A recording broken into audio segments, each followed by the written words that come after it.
আল্লাহ তাআলা চূড়ান্ত ফয়সালা দিয়ে দিয়েছেন, আল্লাহ তা'বুদু ইল্লা ইয়াহ, তারই একমাত্র ইবাদত করতে হবে। সাথে সাথে আল্লাহ তাআলা তার ইবাদতের বরবরই বলেন, ওয়াবিল ওয়ালিদাইনি ইহসানা, পিতামাতার সাথে সদাচরণ করতে হবে।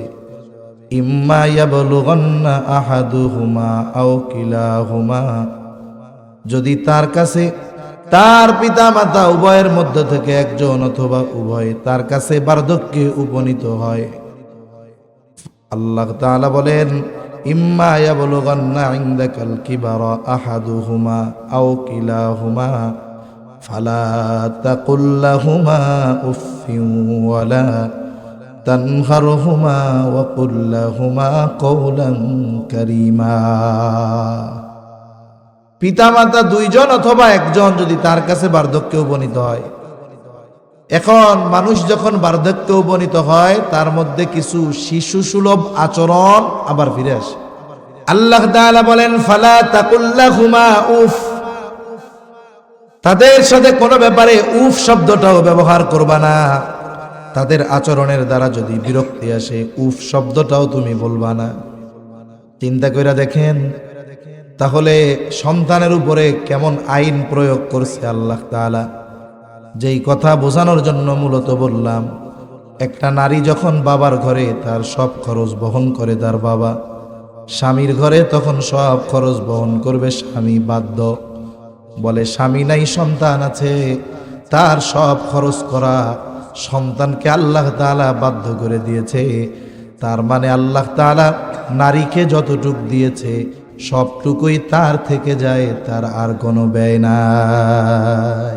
এগুলো আমাদের সবার দুনিয়া এবং আখিরাতের জন্য কল্যাণকর হয়, সকলে বলি আমিন। আসার পরে যতটুকু আলোচনা এমনি শুনছি আর কি খানা খাওয়ার মধ্যে, তা আমার আগে ভাই ঈমানের আলোকে খুবই সুন্দর কথা বলতেছিলেন। কোরআন হাদিসের আলোকে ঈমানের ব্যাপারে খুবই সুন্দর আলোচনা ভাইজান করতেছিলেন। সেই ধারাবাহিকতাই ঈমানের পরে যেটা দরকার জান্নাতে যাওয়ার জন্য, বলে আমলে সালেহ, এই বিষয়গুলোকে সামনে রেখে মুফাসসিরিনে কেরাম বুজুর্গানে দ্বীনের কিছু কথা আপনাদের সাথে একটু মুযাকারা করা। প্রথম বিষয় হলো মাহফিলগুলো যেন গতানুগতিক বা একটা আনুষ্ঠানিক বিষয় না হয়ে দাঁড়ায়, একটা ফেস্টিভ্যাল, একটা অনুষ্ঠানের মতো না হয়ে দাঁড়ায় যে অমুক এলাকায় করছে আমরা না করলে কেমন হইল, প্রতি বছর করি এবছর না করলে কেমন হলো। এই নিয়তে বা এই চিন্তা চেতনা সামনে রেখে যদি আমরা দ্বীনি মাহফিলগুলা করি, তাহলে এর যে রুহানিয়াত নুরানিয়াত এগুলো নষ্ট হয়ে যাবে।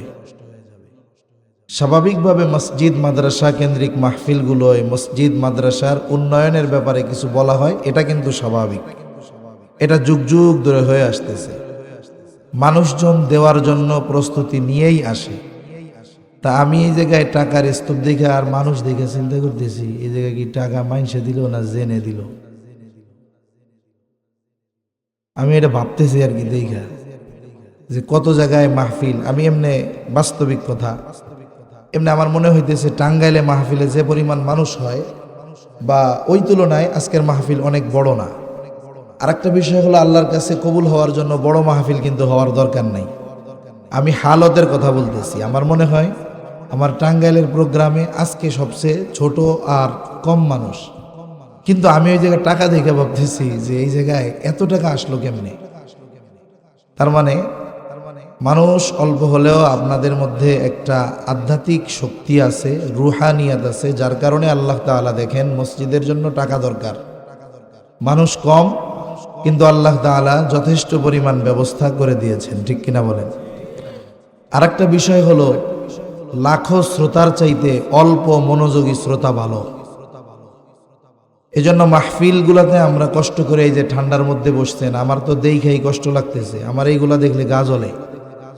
আমার হলো নাড়া দেখলে ভালো লাগে। খেয়ার চিনেন? খেয়ার নাড়া চিনেন নাকি? এগুলো দেখতে ভালো সুন্দর লাগতেছে, কিন্তু এক ফুট পানি পড়লে পানি ছড়ায় যায় একবার, আশপাশ দিয়ে বহা যায় না। এগুলোর উপরে বৈশা ওয়াজ শোনা যায় না। ওয়াজের জন্য দরকার হলো খেয়ার। একবারে বসবে, একেবারে যে বসবে যেই জায়গা থেকে ওই জায়গা থেকে পুরো বডি দেখবেন গরম হয়ে গেছে। আর এটা ঠান্ডা তো ঠান্ডাই, গরম হইতে চায় না, উল্টারও ঠান্ডা লেগে যায়। এই জন্য ওয়াজ মাহফিলগুলোর মধ্যে এখন প্রায় জায়গায় দেখি এইগুলা দেয়। এগুলায় ঝামেলা কম, কিন্তু যারা শুনে বসে নিচে, আমার তাগো লেগে খুব কষ্ট লাগে। যাই হোক, খেড় যদি থাকে তো একটু উপরে আরাম হইলো, কিন্তু পানিটা তো উপরে হয়ে যাইতেছে। খেড়ে পড়লে এক পট জায়গায় পড়ে যায়, এই জায়গায় পড়লে সিটা যায়। এই যে কষ্ট করে আমরা বসে আছি, তাহলে আমাদের এমন কিছু কথা আলোচনা করা দরকার, আর ওই কথাগুলোর আলোকে আমল করে আখিরাতের সামান সংগ্রহ করা দরকার। ঠিক কিনা বলেন? যে আয়াতখানা আমি আপনাদের খেদমতে তিলাওয়াত করেছি, উক্ত আয়াতের মধ্যে আল্লাহ তাআলা নারী এবং পুরুষদেরকে, যারা ঈমানদার, যদি ঈমান সহকারে আমলে সালেহ করে, তাদেরকে 2 ধরনের পুরস্কার দেওয়ার ঘোষণা আল্লাহ তাআলা দিয়েছেন। কয় ধরনের? 2 ধরনের। মনে রাখবেন, আল্লাহ তাআলা ইবাদতের বিনিময়ের ক্ষেত্রে নারী এবং পুরুষের মধ্যে কোনো তারতম্য করেন নাই। এ দুনিয়াতে সৃষ্টিগতভাবে নারী এবং পুরুষের মধ্যে কিছু পার্থক্য আছে। যদিও সৃষ্টিগতভাবে পার্থক্য আছে, তবে সকলের সৃষ্টি এক প্রাণ থেকে। নারী পুরুষ সকলের সৃষ্টি হয়েছে কয় প্রাণ থেকে? একটি প্রাণ থেকে। আল্লাহ তাআলা বলেন, ভাইজান গরম পানি যদি আনানো যায় আমার জন্য উপকার হবে। আল্লাহ তাআলা বলেন, ইয়া আইয়ুহান নাসুত্তাকু রাব্বাকুমুল্লাযী খালাকাকুম মিন নাফসিন ওয়াহিদা। আল্লাহ তাআলা বলেন, হে মানব সম্প্রদায়, ইত্তাকু রাব্বাকুম, তোমরা তোমাদের রবকে ভয় করো। রবকে বলে খালাকাকুম মিন নাফসিন ওয়াহিদা, যিনি তোমাদেরকে একটি প্রাণ থেকে সৃষ্টি করেছেন। আসলে আমাদের সৃষ্টির মূল হলো রূহ। এই দেহটা আসলে কোনো কিছুই না। কারণ একটা মানুষ যখন মারা যায়, তাকে কবরস্থ করা হয়, 2, 4, 10 বছর পর হাড্ডি মাংস সব পচে গলে মাটির সাথে মিশে যায়। 2-1টা ব্যতিক্রম ঘটনাও কিন্তু ঘটে, এটা অস্বাভাবিক। কিন্তু সাধারণভাবে দেহ মাটির সাথে পচে গলে মিশে যায়। আর মানুষের মূল হলো রূহ। হাদিসের মধ্যে এসেছে, আল্লাহ তাআলা আদম আলাইহিস সালাতু ওয়াস সালামকে বানিয়েছেন মাটি থেকে, আর আমাদেরকে বানিয়েছেন আদম আলাইহিস সালাম থেকে। বলে আল্লাহ তাআলা আদম আলাইহিস সালামের পৃষ্ঠদেশ তথা পিঠ, এই পিঠ থেকে কিয়ামত পর্যন্ত যত মানুষ আসবে, যত মানুষ আছে, যত মানুষ চলে গেছে, সকলের রূহ আল্লাহ তাআলা একত্রে আদম আলাইহিস সালামের পৃষ্ঠদেশ তথা পিঠ থেকে আল্লাহ বাহির করেছে। তাহলে আমাদের মূল সৃষ্টি আল্লাহ তাআলা একজনের মধ্যে থেকে করছেন, নারী হোক আর পুরুষ হোক। রূহ, যখন রূহ ছিল, কোনটা নারী কোনটা পুরুষ এটা তো আর আলাদা করা যায় না। আর রূহ কি? আল্লাহ তাআলা বলেন, রূহ হলো আল্লাহ তাআলার একটা নির্দেশ। আল্লাহ তাআলা বললেন, তোমাদেরকে অতি সামান্য জ্ঞান দেওয়া হয়েছে। কত সামান্য! যাই হোক, জেহেনে আসলো কথাটা বলার জন্য, এই জন্য বলি। কোরআনুল কারীমে কিছু শিক্ষা সফরের ঘটনা আছে। সূরা কাহাফের মধ্যে শিক্ষা সফরের ঘটনা আছে। মনে রাখবেন, আমাদের দেশ থেকে স্কুল কলেজ ভার্সিটি থেকে শিক্ষা সফরে যায়। ওই জায়গায় আসলে সুশিক্ষা নয়, ওটা হলো কুশিক্ষার সফর। ঠিক কিনা বলেন? জেনা ব্যভিচার পাপাচারের সফর। শিক্ষা সফর কি? বলে তাবলীগের সফর শিক্ষা সফর। শিক্ষা সফর কি? ওমরার সফর শিক্ষা সফর, হজের সফর শিক্ষা সফর। এগুলো মূল শিক্ষা সফর।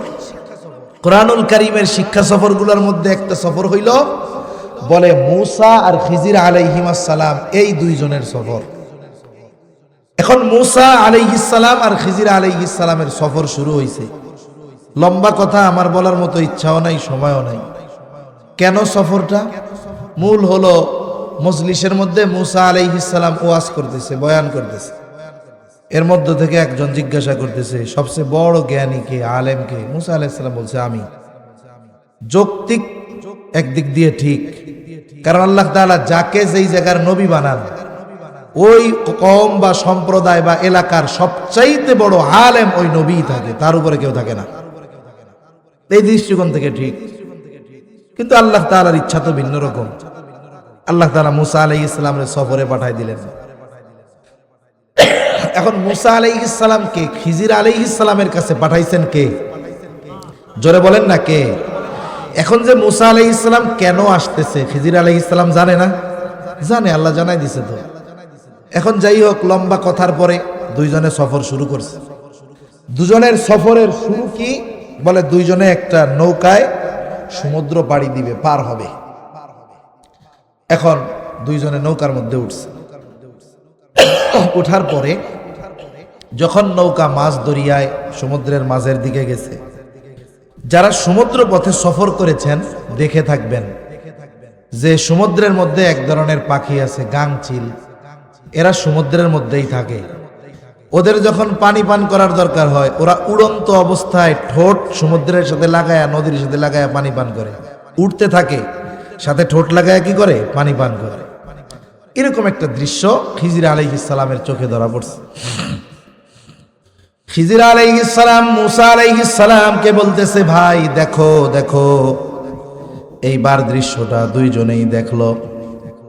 খিজির আলাইহিস সালাম বলে, ভাই মুসা, আল্লাহ তাআলার ইলম, আল্লাহ তাআলার জ্ঞান যদি হয় গোটা সমুদ্র পরিমাণ, আল্লাহ তাআলার জ্ঞানের তুলনায় গোটা সৃষ্টি জগতের সকলের জ্ঞান ওই পাখির ঠোঁটে লেগে থাকা পানির চাইতেও অনেক কম।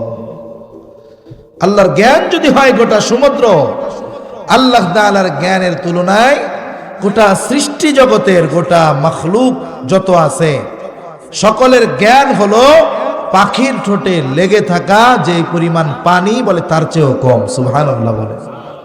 তাহলে বলেন তো, আল্লাহ তাআলা যখন বলছে যে তোমাদেরকে অতি সামান্য জ্ঞান দেওয়া হয়েছে, তা আমাদের জ্ঞান কত সামান্য এটা নির্ণয় করার মতো জ্ঞানও আমাদের নাই। এজন্য অনেক কিছু আমরা বুঝি না, বুঝে আসে না, কিন্তু ঈমান আনতে হয়।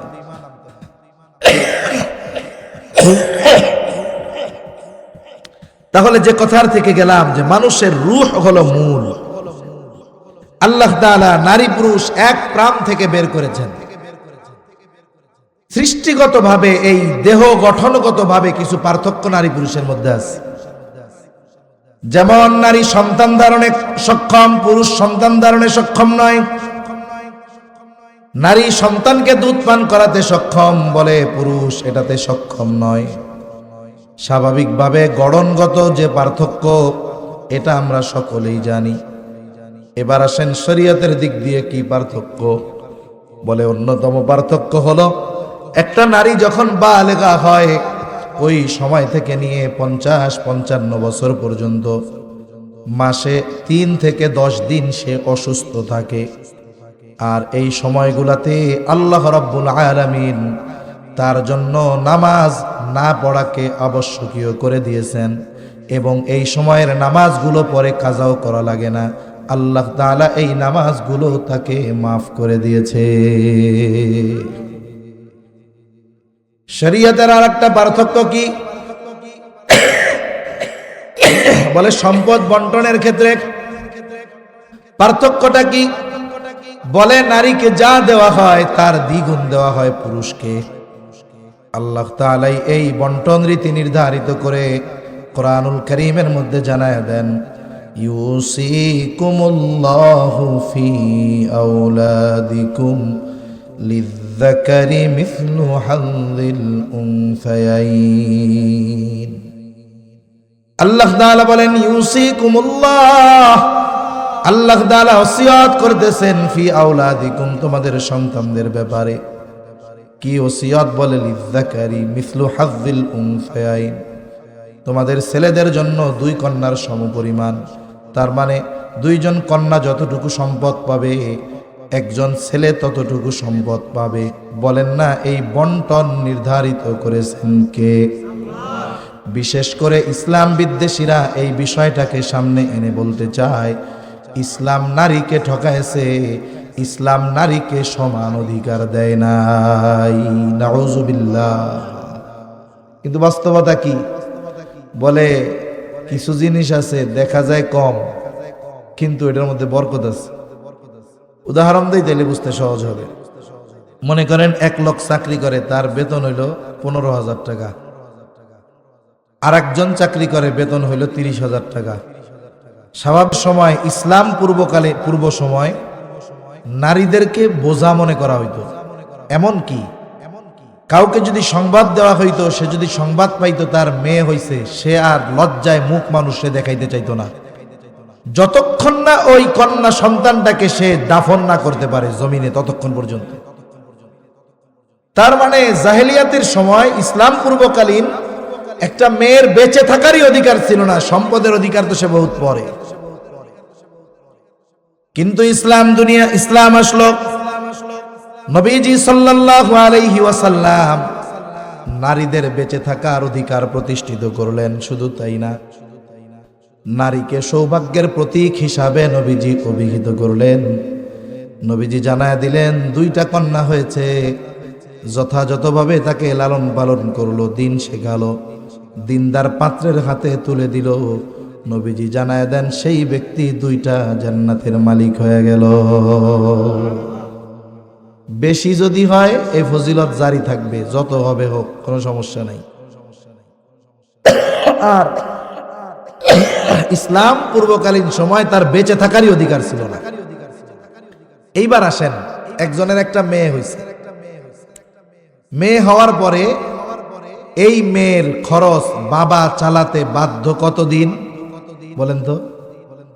মেয়ের বিয়া যতদিন না হইব ততদিন। এখন যদি মেয়ের 18 বছরে বিবাহ হয় তো হয়ে গেল, এখন 20 বছর, 22 বছর, 24 বছর, 25 বছর, 30 বছর হয়ে যায়, বিবাহ হয় না। ইসলাম বলে 30 বছর পার হয়ে যাক, যতদিন পর্যন্ত বিবাহ না হবে ততদিন পর্যন্ত ওই বাবা ওই কন্যার খরচ বহন করতে বাধ্য। কিন্তু যদি ছেলে হয়, ছেলে বলে ছেলের জন্য পিতা কতদিন তার খরচ বহন করতে বাধ্য বলেন তো? বালেগ হওয়া পর্যন্ত। ছেলে বালেগ হয় সর্বোচ্চ কয় বছরে? বলে আহাদ্দুল বুলুগ। বালেগ হওয়ার সর্বশেষ সময় সীমা হলো 15 বছর। তাও ইংরেজি হিসাবের 15 বছর নয়, আরবি হিসাবের 15 বছর। এইবার 15 থেকে আপনি 15 10 150, 15 বছর থেকে 150 দিন বাদ দেন ইংরেজি হিসাবের, তাহলে কি বলে 14 বছর, 14.5 বছরের কিছুদিন বেশি। একটা সন্তান ছেলে 14.5 বছর পর বালেগ বলে সাব্যস্ত হয়ে যাবে। এর আগেও হয়ে যেতে পারে, 13 বছরেও হইতে পারে, 12 বছরেও হইতে পারে। তার মানে ছেলের খরচ চালাতে বাবা বাধ্য কতদিন? বলে আরবি হিসাবে 15 বছর পর্যন্ত।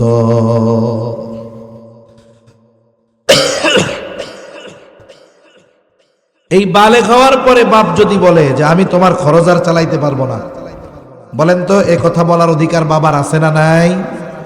কিন্তু মেয়ে যদি বালেগা হওয়ার পরে বিয়ে না হয়, কয় তোর খরচ আর চালাইতে পারুম না, এ কথা বলার অধিকার বাবার আছে? এখন বলেন বাবার বাড়িতে কে জিতলো, ছেলে না মেয়ে? জোরে বলেন কে? মেয়ে জিতছে। এরপরে মেয়েটার বিবাহ ঠিক হয়ে গেছে। মনে করেন ছেলেটা দেখতে খুব হ্যান্ডসাম, উচ্চ শিক্ষিত, সব কিছু ঠিক আছে, সবার পছন্দ, ছেলেরও মেয়ে পছন্দ, মেয়েরও ছেলে পছন্দ। এক জায়গায় একটা জিনিস সমস্যা হয়ে গেছে। বলে সমস্যা কি? ছেলেটা মেয়ের বাবাকে বলতেছে সব কিছুই ঠিক আছে, আপনার মেয়ে বিবাহ করতে আমি রাজি আছি, কোনো অসুবিধা নেই, কিন্তু আপনার মেয়ে আমার বাড়িতে গিয়ে তার থাকা, খাওয়া, চিকিৎসা, বাসস্থান এগুলোর ব্যবস্থা সব আপনার করতে হবে। বলেন তো কোনো বেটা যদি এই শর্ত দেয় শ্বশুরে মেয়ে বিয়ে করার জন্য, ওই বেটারে কি আপনারা রাখবেন না সাইজ করে দিবেন?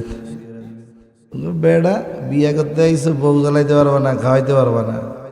তার মানে দেখেন বিবাহ করতে হলে ওই মেয়ের মৌলিক যত প্রয়োজনীয়তা আছে এগুলো পূরণের প্রতিশ্রুতি দিয়ে এরপরে কবুল করতে হয়, ঠিক কিনা বলেন? তার মানে একটা মেয়ে যখন বাবার বাড়ি থেকে স্বামীর বাড়িতে যায়, তার সব খরচ বহনের দায়িত্ব কার? আর ছেলে যখন একটা বিয়ে কইরা আনে তখন ওই মেয়ের সব খরচ চালানোর দায়িত্ব তার। স্বামীর বাড়িতে মেয়ের সংসার চলতেছে, অনেক সময় অনাকাঙ্ক্ষিত ঘটনা ঘটে যায়, দেখা যায় স্বামী স্ত্রীর মধ্যে বিচ্ছেদ হয়ে যায়। আমাদের সমাজের একটা রোগ আছে, যখন কোনো সংসার ভেঙে যায়, স্বামী স্ত্রীর মধ্যে বিচ্ছেদ ঘটে, একতরফা ভাবে তালাকের জন্য মেয়েদেরকে দায়ী করা হয়। মানে মেয়েটা তালাক প্রাপ্তা, সব দোষ ওরে দেয়। যে একজন বলে যে অমুকের মেয়েটা খুব ভালো দিনদার, আর একজন মুখ একটা বেকা করে কেউ ভালো হইলে আর তালাক খাইতো না, এরকম বলার লোক আছে না নাই? ভালো হইলে তো বিয়ে দিছিল, সংসারই করতে পারতো। এইসব গল্প বেটা গোছ আমাকে মা বোনরা আরো বেশি করে। ঠিক বললাম না ভুল বললাম? আচ্ছা বলেন তো, একটা মেয়ে মনে করেন দিনদার, মাদ্রাসায় পড়ছে, আলেমা, বাপও ভালো মুসল্লি মানুষ, কিন্তু আমাদের বাপদের সমস্যা আছে। যার একটা ভালো মেয়ে আছে, বাপ মনে করে এটা আমার একটা গনিমত, দিনদার পোলা আসলে বিয়া দিব না। নিজে দিনদার কিন্তু মাইয়া বিয়া দেওয়ার বেলায় টোকা এলো মালদার। যদি দেখে যে মাল পানি আছে, বাড়ি গাড়ি আছে, ওর চরিত্র কি আর খোঁজ নেয় না, সব টাকায় ঢাকা পড়ে যায়। এইবার ওই দিনদার মেয়েটারে বিবাহ দিয়ে দিছে, শহরে 5 তলা বাড়ি আছে, চিন্তা করছে আর কি লাগে, বছরে মায়ের বাড়িতে যামু আর খামু, এসির মধ্যে ঘুমামু, কি আরাম। কিন্তু গিয়ে দেখা গেল কি, মেয়ে তো দিনদার কিন্তু ছেলেটার ক্যারেক্টার খারাপ, ছেলেটা পরনারীতে আসক্ত, মাদক আসক্ত। ওই বাড়িতে মেয়ে পর্দা করতে পারে না, জোর করে বন্ধু বান্ধবের সামনে বউ দেখাইতে নিয়ে যায়। বলেন তো, একটা দিনদার মেয়ের জন্য ওই বাড়ি যত আলিশান হোক না কেন, এই মেয়ের কাছে ওই বাড়িটা ছোট্টখাটো একটা জাহান্নাম মনে হবে কি হবে না? এখন মেয়ে থাকতে পারে নাই, বিবাহ বিচ্ছেদ হয়ে গেছে, এই জায়গায় আপনি দোষ দিবেন কার? মেয়ের দোষ। কিন্তু আমাদের সমাজ কি করবে? সমাজ বলবে সব দোষ মাইয়ার, ভালো হইলে তো সংসারই করতে পারতো। এজন্য একতরফা আমরা দোষ দিব না। দোষ দিতে গিয়ে অনেক সময় আমরা অপবাদ দিয়ে বসি, যেটা সে করে নাই সেটা আমরা তার ব্যাপারে বলে বসি। এজন্য কারো ব্যাপারে কথা বলার আগে খুব ভেবেচিন্তে বলতে হবে।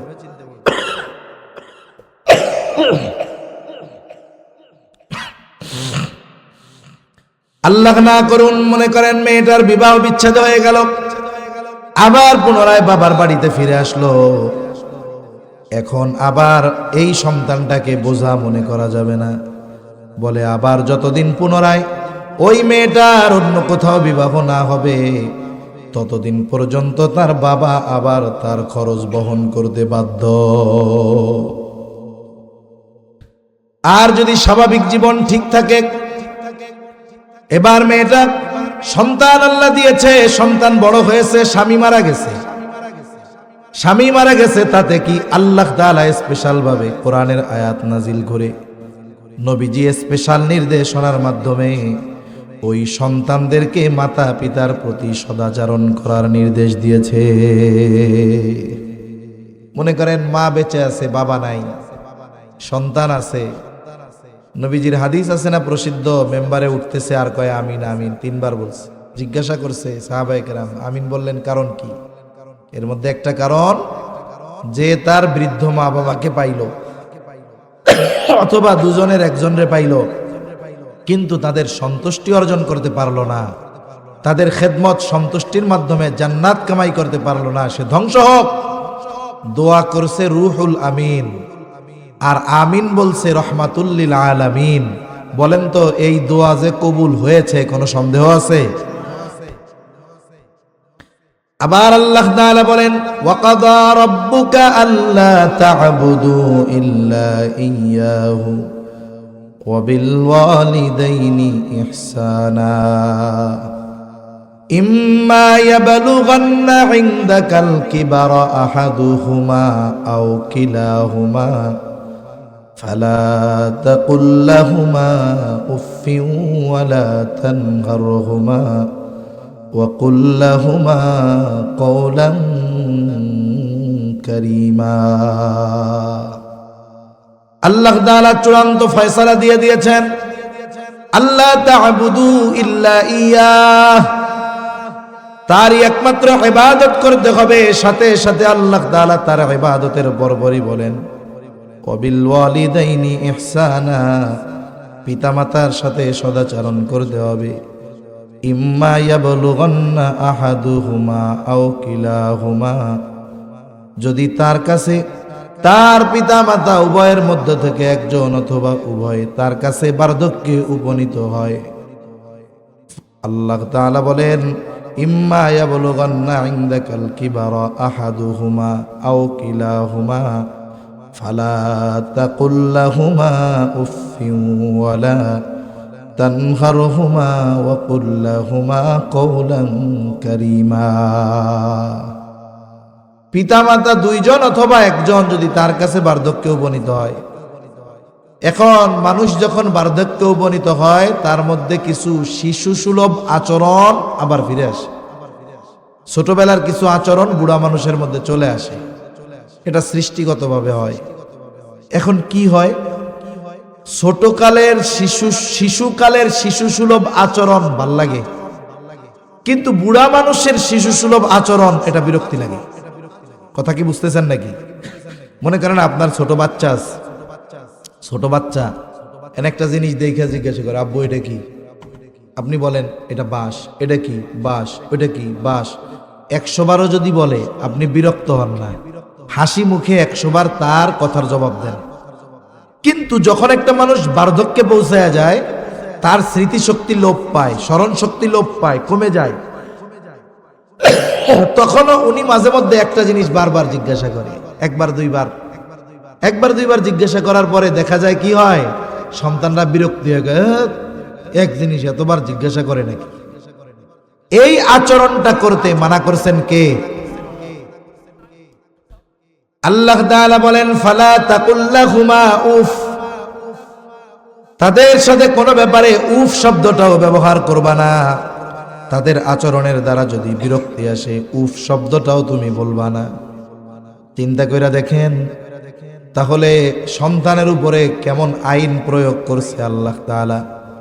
যেই কথা বোঝানোর জন্য মূলত বললাম, একটা নারী যখন বাবার ঘরে তার সব খরচ বহন করে তার বাবা, স্বামীর ঘরে তখন সব খরচ বহন করবে স্বামী বাধ্য। বলে স্বামী নাই, সন্তান আছে, তার সব খরচ করা সন্তানকে আল্লাহ তাআলা বাধ্য করে দিয়েছে। তার মানে আল্লাহ তাআলা নারীকে যতটুক দিয়েছে সবটুকুই তার থেকে যায়, তার আর কোনো ব্যয় নাই। কিন্তু পুরুষ সে এক সময় স্বামী হয়, স্বামী হইলে খরচ, এরপরে বাপ হয়, বাপ হইলে খরচ, তার মানে তার খরচের কোনো শেষ নাই। তাহলে বলেন, যদিও এই বন্টনে দেখা যায় যে পুরুষকে নারীর দ্বিগুণ দেওয়া হয়েছে, নারীকে পুরুষের অর্ধেক দেওয়া হয়েছে, কিন্তু খরচের দিক যদি নজর দেওয়া হয় দেখা যায় আল্লাহ তাআলা এই জায়গায় নারীকেই জিতিয়ে দিয়েছে। ঠিক কিনা বলেন? কিন্তু ইবাদতের ক্ষেত্রে এমনটা আল্লাহ তাআলা করেন নাই যে পুরুষ তাহাজ্জুদ পড়লে সওয়াব বেশি, নারী পড়লে কম, এমনটা করেন নাই। এখানেও যদি হিসাব করা হয় নারীরে আল্লাহ জিতায় দিছে, নারীকে আল্লাহ তাআলা এই জায়গায়ও জিতিয়ে দিয়েছে। আমাদের ঢাকা শহর সহ অনেক জায়গায় মহিলারা বিভিন্ন জায়গায় কাজ করে, ইটের ভাটায় কাজ করে, অনেকে রাস্তায় কাজ করে, পেটের দায়ে অনেকে করে। দেখা যায় একই কাজ নারী গুরুত্ব সহকারে বেশি করে, পুরুষ ফাঁকি দিয়া কম করে। কিন্তু টাকা দেওয়ার সময় পুরুষরা দিল 900, মহিলারে 700 টাকা দিয়ে গেছে। বিড়ি মানুষ এত টাকা দিয়ে কি করবি, যা। ঠিক কিনা কন?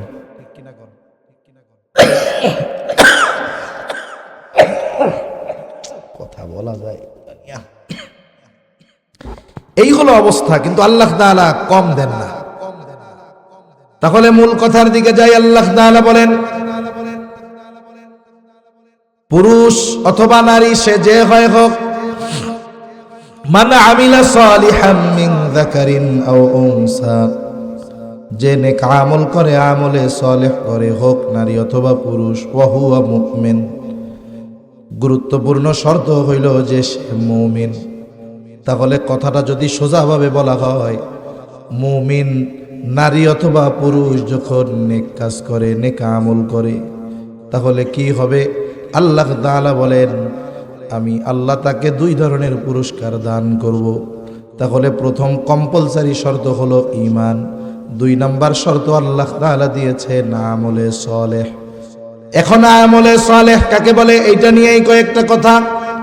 সৎকর্ম, ভালো কাজ, নেক আমল। বলে সব আমল নেক আমল না, সব কর্ম সৎকর্ম নয়। অনেক সময় দেখা যায় গুরুত্বপূর্ণ ইবাদত, কিন্তু ওইটাও সৎকর্ম হয় না। মসজিদের মধ্যে 2 জন মুসল্লি নামাজ পড়ার জন্য ঢুকছে। একজন ঢুকছে আল্লাহ তাআলাকে খুশি করার জন্য, আর একজন ঢুকছে চিন্তা করতেছে সামনে নির্বাচন করমু, আসরের নামাজটা বাইদাই গেছে, যদি না পড়া যায় মানুষ কি বলবে, আবার নামাজের পরে ভোটটাও চাওয়া হবে। এই 2 জনই একই ইমামের পেছনে নামাজ পড়লো। বলেন তো 2 জনের নামাজের মধ্যে তফাত আছে না নাই? একজন পড়ছে কার জন্য, আর একজন পড়ছে ভোটের জন্য। যে নামাজটা আল্লাহর জন্য পড়ছে, বলে এরটাই হলো আসল আমলে সালেহ, মূল সৎকর্ম, আর এরটা হলো নকল কর্ম, এটা সৎকর্ম নয়। এজন্য বুজুর্গানে দ্বীন বলেন, আসলে সৎকর্ম হইল ওই কর্ম যেটা আল্লাহর কাছে কবুল হওয়ার যোগ্যতা রাখে, যেই আমলটা আল্লাহর কাছে কবুল হওয়ার যোগ্যতা রাখে। সব আমল আল্লাহর কাছে কবুল হওয়ার যোগ্যতা রাখে না। এখন কোন আমলগুলো আল্লাহর কাছে কবুল হওয়ার যোগ্যতা রাখে? বলে কিছু শর্তের আলোকে যদি আমল করা হয়, ওই আমলগুলো আল্লাহ তাআলার কাছে কবুল হওয়ার যোগ্যতা রাখে, এবং ওই আমল দ্বারা দুনিয়া আখিরাত উভয় জাহানে সে উপকৃত হয়। একটা মূল নীতি আমরা মনে রাখব, শরীয়তের যত আদেশ নিষেধ আছে, এগুলো যদি আমরা মেনে চলি, তাহলে শুধু আখিরাতের লাভ না, দুনিয়ারও লাভ আছে না নাই? ঘুম আসতেছে নাকি আপনাদের? তাকবীর দেন, নারায়ে তাকবীর, নারায়ে তাকবীর। আপনারা তো বৈশা কষ্ট করতেছেন, আমারও আসলে বইলাও কষ্ট হইতেছে, 2 দলেরই তো কষ্ট হইতেছে। কারণ আমরা 2 জনে মিলাই যদি কষ্ট করি, তাহলে আল্লাহ তাআলা হয়তো আমাদের কিছু জিনিস চাইলে দিতেও পারে। তাহলে আমার আমল বা আমাদের আমল যদি আল্লাহর কাছে কবুল করাতে হয়, 1 নাম্বার কি দরকার? বলে 1 নাম্বার দরকার হইল নিয়তের বিশুদ্ধতা, যে আমলটা আমি কার জন্য করতেছি। অথবা বলতে পারেন ইখলাস দরকার। আমলের মধ্যে কি দরকার? তার মানে আমলটা একমাত্র কার জন্য হবে? জোরে বলেন, কার জন্য? আল্লাহর জন্য। কারণ দুনিয়ার মানুষকে যদি আমল দেখানো হয়, এর দ্বারা দুনিয়ার মানুষ মুখ দিয়া বাহবা দিতে পারে, কিন্তু এই আমল কাজে লাগবে না, বরং আখিরাতে জাহান্নামে যাওয়ার কারণ হয়ে যাবে। বড় বড় আমল করেনেওয়ালা ব্যক্তি আখিরাতে ধরা পড়ে যাবে। প্রসিদ্ধ হাদিস, নবীজি বলেন, কিয়ামতের দিন আল্লাহ তাআলা সর্বপ্রথম 3 শ্রেণীর মানুষকে হিসাবের জন্য ডাকবে। একজন রক্তাক্ত অবস্থায় আল্লাহর সামনে হাজির, জিজ্ঞাসা করবেন কি ব্যাপারে এই অবস্থা জ্ঞান? লোকটা বলবে, আল্লাহ, কাফেরদের বিরুদ্ধে জিহাদ করে আমি আমার জীবনটা দিয়ে দিয়েছি। আল্লাহ তাআলা জিজ্ঞাসা করবে, কেন জিহাদ করেছো বান্দা? লোকটা বলবে, আল্লাহ, জিহাদ করেছি আপনার সন্তুষ্টির জন্য। আল্লাহ তাআলা বলবে, বান্দা তুমি মিথ্যা বলতেছো, আমি তোমার অন্তরের খবর জানি। তুমি জিহাদ করেছো যাতে করে দুনিয়ার মানুষ তোমার বীরত্বের প্রশংসা করে, বীর বলে, বাহাদুর বলে। যে উদ্দেশ্যে জিহাদ করেছো দুনিয়ায় তুমি তা পেয়ে গেছো।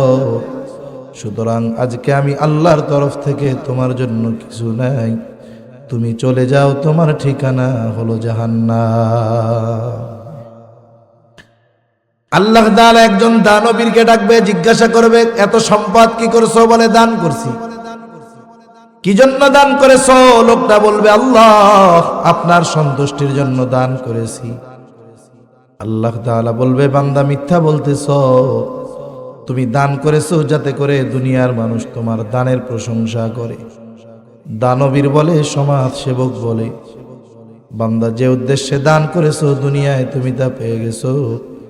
আজকে আমি আল্লাহর তরফ থেকে তোমার জন্য কিছু নাই, তুমি চলে যাও, তোমার ঠিকানা হলো চিরস্থায়ী জাহান্নাম। 3 নম্বরে আল্লাহ তাআলা একজন কারিকে ডাকবেন, আলেমকে ডাকবেন। আল্লাহ তাআলা জিজ্ঞাসা করবে, কেন কোরআন শিখছো? লোকটা বলবে, আল্লাহ আপনার সন্তুষ্টির জন্য কোরআন শিখেছি। আল্লাহ তাআলা বলবে, বান্দা তুমি মিথ্যা বলতেছো, তুমি ইলম শিখেছো যাতে করে দুনিয়ার মানুষ তোমার ইলমের প্রশংসা করে, তোমার তিলাওয়াত শুনে মানুষ যেন মুগ্ধ হয়, বাহবা দেয়। তোমার জানি মুফাসসির বলে, মুহাদ্দিস বলে, শাইখুল হাদিস বলে। বান্দা যে উদ্দেশ্যে ইলম অর্জন করছো দুনিয়ায় তুমি তা পেয়ে গেছো। আজকে আমি আল্লাহর তরফ থেকে তোমার জন্য কিছু নাই, তুমি চলে যাও, তোমার ঠিকানা হলো চিরস্থায়ী জাহান্নাম। এত বড় বড় আমল করছে, আল্লাহর জন্য না হওয়ার কারণে ওই আমলের কোনো দাম নাই। আমরা যত আমল করি, আমাদের প্রত্যেকের আমল আল্লাহর সামনে হাজির করা হবে। আল্লাহ তাআলা বলেন, وَقَدِمْنَا إِلَى مَا عَمِلُوا مِنْ عَمَلٍ فَجَعَلْنَاهُ هَبَاءً مَنْثُورًا। আমাদের আমলগুলো আল্লাহর সামনে হাজির করা হবে, যেই আমলগুলো আল্লাহর জন্য করা হয় নাই, মানুষকে দেখানোর জন্য করা হয়েছে। আল্লাহ তাআলা বলেন, ফাজআলনাহু হাবাআম মানসুরা, ওই আমলগুলোকে আমি আল হাবাউল মানসুরে পরিণত করে দিব, ধুলার মতো একেবারে নিশ্চিহ্ন হয়ে যাবে, দেখা যাবে না, কেমন যেন এই আমল সে করেই নাই। বুজুর্গানে দিন বলেন, কি হবে? বলে, আমলের একমাত্র হকদার কে? জোরে বলেন। আমল হলো আল্লাহ তাআলার হক, ইবাদত আল্লাহ তাআলার হক।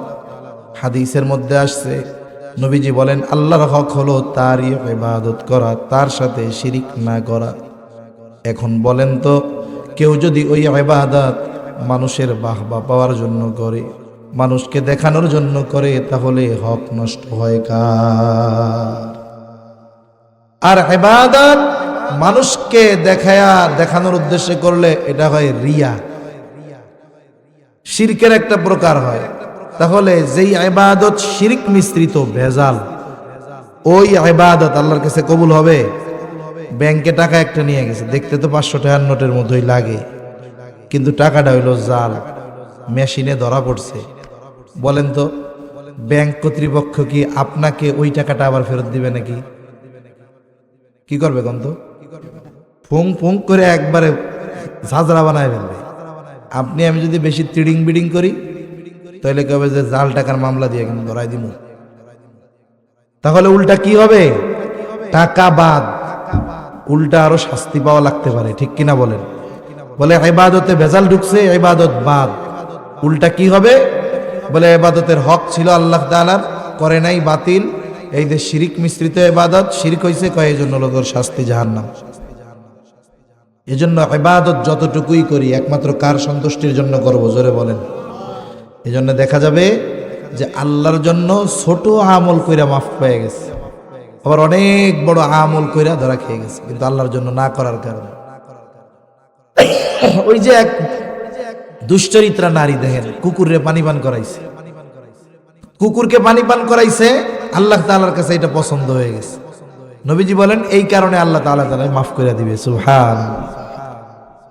তাহলে আমল আল্লাহ তাআলার কাছে কবুল হওয়ার জন্য 1 নাম্বার দরকার হলো ইখলাস, যে আমলটা একমাত্র আল্লাহ তাআলার জন্য করা হবে। 2 নাম্বার যেটা দরকার, বলে পৃথিবীতে এমন কোনো আমল নাই যেই আমলের পদ্ধতি নবীজি দেখায়া দেন নাই, এটার নাম হলো সুন্নাত।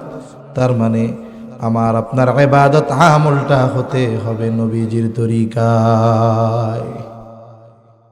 আরে যেখানে নবীজি বাথরুমে যাওয়ার পদ্ধতি বইলা দিছে, খাওয়ার পদ্ধতি বইলা দিছে, রাত্রে ঘুমানোর সময় বাতি নিবানোর কথা বইলা দিছে, রাতে ঘুমানোর সময় বিছানা ঝাড়ু দেওয়ার কথা নবীজি বইলা দিছে, আর সেখানে ইবাদতের পদ্ধতি নবীজি দেখায়া যাবেন না, এটা কি হতে পারে? জোরে বলেন, এটা হতে পারে না। এজন্য ইবাদতটা হতে হবে সুন্নাহ তরিকায়, নবীজির তরিকায়, সুন্নাহ পদ্ধতিতে। এজন্য আমাদের সমাজে আমরা অনেকে নামাজ পড়ি, দেখা যায় রুকুটা ঠিক মতো হয় না, সেজদাটা ঠিক মতো হয় না, দাঁড়ানো ঠিক মতো হয় না। এগুলো আমাদের ওলামায়ে কেরামের কাছ থেকে, ইমাম সাহেবদের কাছ থেকে শিখে নিতে হবে। না হলে দেখা যাবে একজন সারা জীবন নামাজ পড়ছে, দেখা যাবে কিয়ামতের দিন তার রুকু হয় নাই। এখন কোন তো রুকু কি? রুকু যদি না হয় তো নামাজই হয় নাই তার। এজন্য নামাজের পদ্ধতিগুলো বুজুর্গানে দ্বীনের কাছ থেকে শিখে নিতে হয় প্র্যাকটিক্যাল ভাবে। কেমনে দাঁড়াতে হবে, কেমনে হাত বাঁধতে হবে, কেমনে রুকু করতে হবে, কেমনে সেজদা করতে হবে। বলেন তো এগুলো শেখার দরকার আছে না নাই? আরে একজন করে নাই সে শাস্তি পাবে এক বিষয়, আর একজন করার পরে যদি কবুল না হওয়ার কারণে শাস্তি পায়, এরারও আফসোস বেশি না? এজন্য আমরা আমাদের ইমাম সাহেবদেরকে বলবো যে হুজুর, দৈনিক এশার নামাজের পরে 10টা মিনিট আমাদের সুন্নাত তরিকায় দাঁড়ানো, বসা, রুকু, সেজদা এগুলো শিখাইয়া দেন। এগুলো ইমাম সাহেবের কাছে বলতে কোনো লজ্জা আছে নাকি? অনেকে তো চিন্তা করে যে আমি যে এই দোয়া পারি না, ইমাম সাহেব যদি জানে তাহলে কি ইজ্জত থাকবো? ইমাম সাহেবের উপরে যে গরম ঝাড়ি মারি, এখন উনি যদি জানে আমি দোয়ায় কোনো পারি না, তাই তো আমার কাম সারা। এই জন্য উনি যে পারে না এইটা ইমাম সাহেবের কয় না। এই যে লজ্জা দেখাইয়া যে পারে না, শিখলো না, দুনিয়া একটু লজ্জা পাইলেও তো শিখতো, আখেরাতের সাইজ হওয়া থেকে বাঁচতে পারতো, ঠিক কিনা বলেন? এজন্য দুনিয়ায় একটু লজ্জা পাওয়া ভালো আখেরাতে মায়ের খাওয়ার চাইতে। দুনিয়ায় লজ্জা পাওয়া ভালো আখেরাতে মায়ের খাওয়ার চাইতে। সেজন্য আমরা ইবাদতগুলো সুন্নাত তরিকায় করব। 3 নাম্বার, যেই ইবাদত করব ওই ইবাদতের মাসলা মাসাইলগুলো জানবো। দেখেন, দ্বীন ইলম শিক্ষা করা শুধু হুজুরদের উপরে ফরজ, কি বলেন? ইমাম সাহেবদের উপরে ফরজ।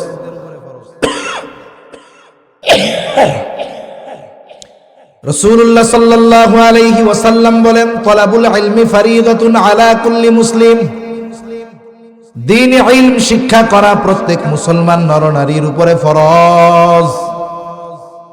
প্রথম কথা, কতটুকু ফরজ? বুজুর্গানে দ্বীনের কথা নকল করে শোনাই।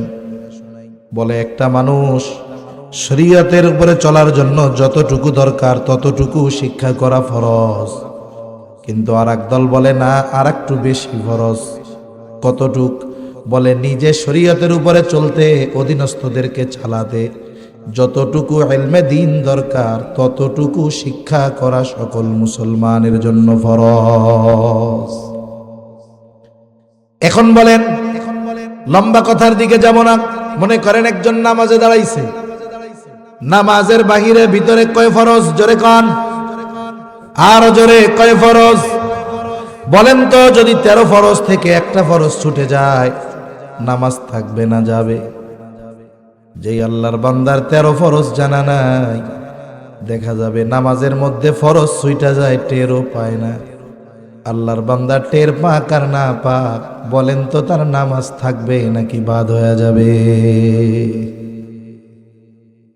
নামাজের ওয়াজিব 14টা, বলে ওয়াজিব যদি ছুইটা যায়, সাহু সেজদা দিলে নামাজ হয়ে যায়। তো টেরই পাবে না, সাহু সেজদাও দেবে না, নামাজও হবে না। বলে নামাজ ভাঙার কারণ 19টা। 19টা কারণ পাওয়া লাগবে না, একটা পাইলেই নামাজ ভাঙার জন্য যথেষ্ট। এখন আল্লাহর বান্দা নামাজ ভাঙ্গার 19 কারণ জানে না, দেখা যাবে তার প্রতি নামাজ, এই নামাজ ভাঙ্গার কোনো না কারণ একটা পাওয়া যায়। তাহলে দেখা যাবে না জানার কারণে তার জীবনের অনেক নামাজ হয় নাই।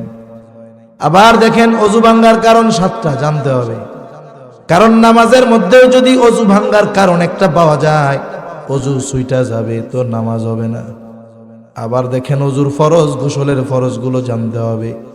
এই যে শীতের সময় বিশেষ করে কুনুর মধ্যে, টাকনুর মধ্যে, পায়ের ফাটার মধ্যে নিচে শীতের কালে শুকায়া শক্ত হয়ে থাকে, আমরা একটু আলসামি করতে গিয়া দেখা যায় পাটা ভালো মতো ডলি না, শক্ত চামড়া, উপর দিয়া পানি চলে গেছে কিন্তু ভেজে নাই। আরে বলে অজু করার সময় যদি যেই অঙ্গ প্রত্যঙ্গগুলো ধোয়া ফরজ, এইগুলার কোনোটার যদি এক চুল পরিমাণ শুকনা থাকে, অজু হইল না, অজু হইল না তো তার নামাজও হইল না। গোসলের ফরজ, বলে ফরজ যদি আদায় না হয় গোসল হইল না, পবিত্রতা অর্জন হলো না, তার ইবাদত হলো না। এই জন্য বিশেষ করে তাহারাত, পবিত্রতা সম্পৃক্ত মাসলা মাসাইলগুলো, ইবাদত সম্পৃক্ত মাসলা মাসাইলগুলো আমাদের সকলের জানার দরকার আছে না? না, খোঁজ নিলে দেখা যাবে আমরা অনেকে পারি না। খোঁজ নিলে কি দেখা যাবে? অনেক নামাজি পারে না। কত নামাজি জানা আছে 30 বছর নামাজ পড়ে, দোয়ায় কুনুত পারে না, কুলহু আল্লাহ দিয়ে চালায় দেয়, এখনো শেখারও চেষ্টা করে না। আপনাদের মনে হয় ওয়াজ একটু কঠিন হইতেছে, তাই না? কইব যে লোকজন কম, হুজুর একটু ঘটনা মটনা কইব, হ্যাঁ, কিন্তু এ কি কথা কইতেছে, কুসামারা কথা কয় খালি। দরকার এইগুলো, দরকার কি দরকার না বলেন? শেখার দরকার আছে না? এখন পোলাপাইনটা তো মাদ্রাসায় দিলেন, শিখলো। পোলাপাইন যা পারে ওগুলো আমিও পারবো না। ওই যে নুরানির ক্লাস 2 একটা দাঁড়া করাই দিবেন, বাজান তুমি 2 রাকাত নামাজে 60টা মাসালা পড়ো আর বলো, ও ঠাস ঠাস করে কয়ে দিবে এটা ওয়াজিব, এটা সুন্নাত, এটা মুস্তাহাব, ওযুর থেকে শুরু করে সব কয়ে দিতে পারবো। এখন বুড়া মানুষ আপনারা পারবেন কেমনে? আপনাদের জন্য এক মাদ্রাসা আছে, কয় চলতি ফিরতি মাদ্রাসা। আমরা তো মনে করি তাবলিগে যে 6 সূরা শিখতে হয়, আসলে বিষয়টা তা না। এখন মনে করেন আমি যদি 6 সূরার হুজুর হই, আপনাকে আমি কি 15 সূরা শিখাইতে পারবো নাকি? তাইলে আমার যদি 9 সূরা শিখতে হয়, কমপক্ষে 10 সূরা জাননেওয়ালা লোকের কাছে যাইতে হবে। এখন আপনি তাবলিগে যাবেন, আপনার সময় আছে, আল্লাহর রাস্তায় একটু সময় দিয়া দেন না 3 চিল্লা। এই যে তাবলিগ ইজতেমার আসতেছে 31 জানুয়ারি, 1-2 ফেব্রুয়ারি, উলামায়ে কেরামের তত্ত্বাবধানে আপনি সময় দেন, 3 চিল্লা লাগান, জীবনের কত সময় পাওয়া যাবে। আমরা অনেক সময় কই না যে দূর মিয়া আমার এইটা করার টাইম নাই, টাইম নেই। কোন তো ওই লোকটা যদি ওই সময় অ্যাক্সিডেন্ট করে, 3 মাস যদি ঠ্যাঙের মধ্যে রড ভরে দিয়া থাকে, টাইম বাইর হয় কি হয় না? তখন টাইম বাইর হয়। আর জাহান্নাম থেকে বাঁচার জন্য, ইবাদত কবুল হওয়ার জন্য যদি কয় যে একটু 3 চিল্লা দিয়ে আসেন, সময় নাই, সময় নাই, কি হইব, সংসার কেমনে চলবো? আপনি একটু যান, উলামায়ে কেরামের সাথে গেলে লাভ আছে। নিজের হালত খুলা বলতে হয় আগে। আমরা যখন মাদ্রাসা থেকে বাড়িতে যাইতাম, 3 দিনের সময় লাগাইতাম ছাত্রদের নিয়ে, এবং ওই সময় আমাদের আশাকে কেন্দ্র করে এলাকার মানুষ, অনেক মানুষ একসাথে আমাদের সাথে যাইতো। আমরা এই 3 দিন ব্যাপী তাদের শুধু ফাজাইলে আমল পড়ে শোনাইতাম না, তাদের প্র্যাকটিক্যালি সব দেখতাম, একবারে ঢিলা কুলুক থেকে শুরু করে কি করে না করে সব দেখতাম। উলামায়ে কেরামের সাথে গেলে এই জন্য লাভ। আপনি বলবেন যে হুজুর আমি জানি না, দেখবেন আপনারে জানাই দিবে। কত তাবলিগওয়ালা আছে, এই জায়গায় যে পোস্টার একটা দেখতেছি যে আল্লামা নাসিরউদ্দিন যুক্তিবাদী সাহেব হুজুর আসবে 20 তারিখ। এই আল্লাহর বান্দা যে কত মানুষরে তাশকিল কইরা তাবলিগে পাঠাইছে, উনি নিজেও অনেক সময় দেওয়ার চেষ্টা করে। এমন কি কারগুজারি আছে, উনি গেছে জামাত নিয়া, এমন জামাত নিয়ে গেছে যে ওরা আলিফ বাই পড়তে পারে না ঠিক মতো। এইরকম মানুষদের পেছনে মেহনত কইরা যখন একজন বাড়ি ফিরছে, কারো 20 পারা, কারো 25 পারা, কমপক্ষে কোরআন শরীফ ধরছে, এইরকম অবস্থা হয়েছে। কোরআন শিখছে, পড়া শিখছে শুদ্ধভাবে, শুধু তাই না, কমপক্ষে নামাজের সূরাগুলোকে প্র্যাকটিক্যাল ভাবে বিশুদ্ধ করে উনি পড়ায়া দিয়েছে। দোয়া দুরুদগুলো, নামাজ ভঙ্গের কারণগুলো, ফরজগুলো, ওয়াজিবগুলো সুন্দর মতো প্র্যাকটিক্যাল শিখাই এরপরে বাড়ি পাঠাইছে। বলেন তো এই যে সময়টা লাগাইলো, এই সময়টা তার কাজে লাগলো কি লাগলো না? এজন্য আমাদের জীবনের কিছু সময় এই দাওয়াত ও তাবলীগের মেহনতে দেওয়া দরকার। তাহলে বলতেছিলাম আমল আল্লাহর কাছে কবুল হওয়ার জন্য কি কি দরকার? বলে 1 নাম্বার দরকার তো ইখলাস, 2 নাম্বার বলে সুন্নাত, 3 নাম্বার বলে যেই আমল করবে ওই আমলের সব মাসলা মাসাইলগুলো সে জানবে, ইলম দরকার, ইলম। 4 নাম্বার যেটা দরকার, আর লম্বা বেশি করব না, বলে খাবারটা হালাল দরকার। এখানে বিষয়টা হলো শুধু খাবারটা হালাল হলে হবে না, হালাল খাবার কেনার টাকাটাও হালাল হতে হবে। অনেকে টাকা কামাই করে ঘুষের টাকা, সুদের টাকা, কিন্তু বাজারে গিয়া কসাইরে জিজ্ঞাসা করে বিসমিল্লাহ কইয়া গরু জবাই দিছিলি নাকি?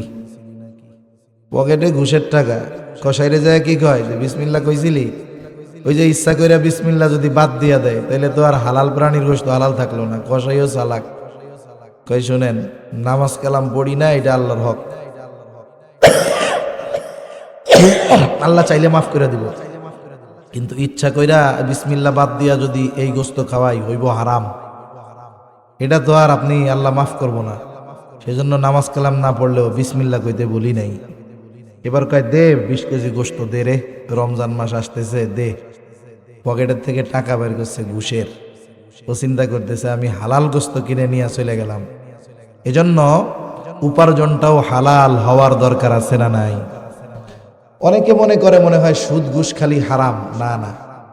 মনে করেন এক পোলা চাকরি করে এক রেস্টুরেন্টে, হোটেলে, খুব পরিশ্রম করে, সকাল 8টা থেকে রাত 10টা ডিউটি করে, খুব পরিশ্রম করে টাকা পয়সা উপার্জন করে।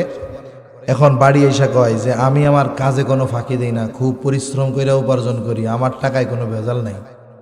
জিজ্ঞাসা করছে কি চাকরি করস? বলে অমুক চাইনিজ রেস্টুরেন্টে। কয় তোর কাম কি? বলে আমার কাজ হইল কাস্টমাররে মদ পরিবেশন করা। এখন কোন তো সে যে কাজটা করতেছে, পরিশ্রম তো করতেছে ঠিক, কিন্তু সে যে কাজটা করতেছে এই কাজটা কি? বলে মদ সম্পৃক্ত 10 শ্রেণীর মানুষ আছে, যে মদ উৎপাদন করে, পরিবহন করে, পরিবেশন করে, বিক্রয় করে, খায় না কিন্তু কিনে দেয়, এরকম সহ 10 শ্রেণীর মানুষ, এদের সকলের উপরে আল্লাহ এবং তার রাসূলের লানত। এজন্য হালাল উপার্জনের ব্যাপারে আল্লাহ তাআলাও গুরুত্ব দিয়েছেন। নবীও বলেন কাসবুল হালালি ফরিদাতুম বাদাল ফরিদা, ফরজ ইবাদতের পরে অন্যতম ফরজ ইবাদত হলো হালাল উপার্জন করা। আরে বুজুর্গানে দিন বলে একটা মানুষ ফজরের নামাজ মসজিদে পড়লো, লোকটা রিকশা চালায়, ভ্যান চালায়, জমিনে কাজ করে, মাছ মারে। বলে ফজরের নামাজ পড়ে লোকটা হালাল উপার্জনের নিয়তে বের হয়ে গেছে, কাজটাও আবার হালাল। বলে হালাল উপার্জনের নিয়তে সে হালাল কর্ম করে, ওই কর্মটাও তার আমল নামায় কবুল ইবাদত বলে যোগ হয়ে যায়। কারণ সে হালাল কাজ করতেছে, নিয়ত কি? যে আল্লাহ হালাল খাইতে কইছে, হালাল খামু।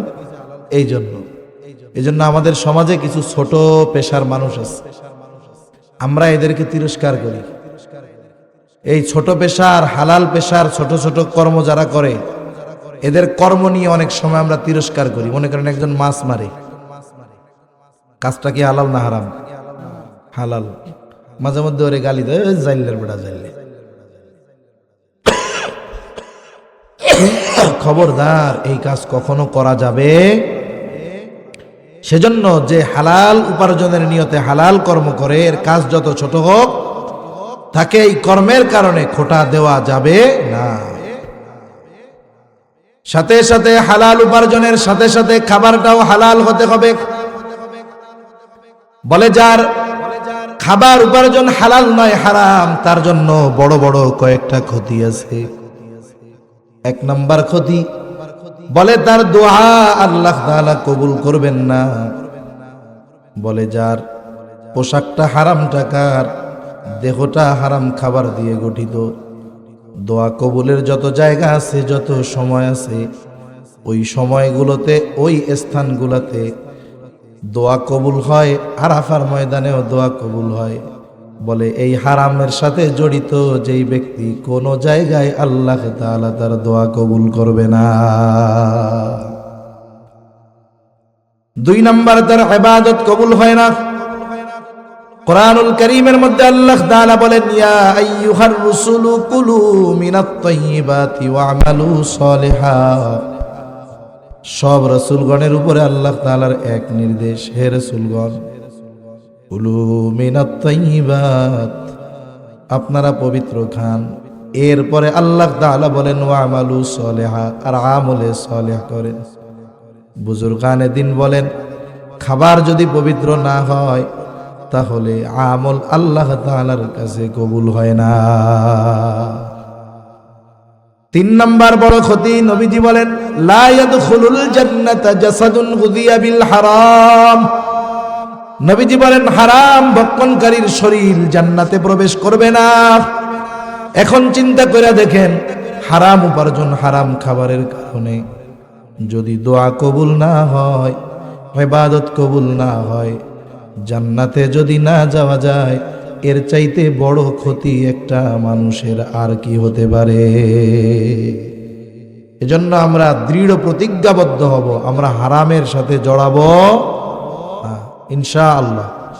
খাঁটি ইনশাআল্লাহ।